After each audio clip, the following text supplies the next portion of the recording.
কিয়ামতের আলামত এখন শুরু হয়ে গেছে। কিয়ামতের আলামত, মানুষ আদাউল আমানা, আমানত নষ্ট করে ফেলবে।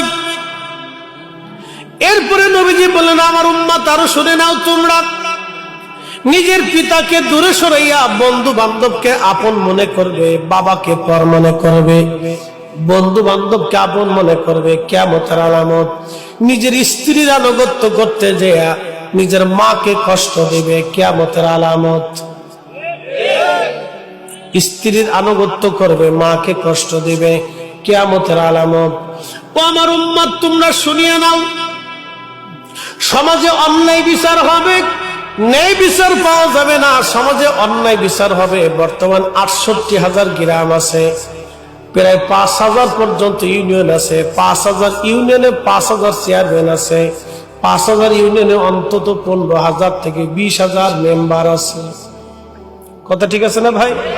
কয়টা ওয়ার্ডে কয়টা মেম্বার, কয়জন চেয়ারম্যান? আমাদের বাংলাদেশে কয়টা ইউনিয়নে ঠিক মতো বিচার হয় বলেন তো? পক্ষের টানে, মতের টানে, আত্মীয়তার টানে, পয়সার জোরে বিচার আচার হয়। কথা বলেন ঠিক কিনা? কিয়ামতের আলামত, জোরে বলেন, কিয়ামতের আলামত।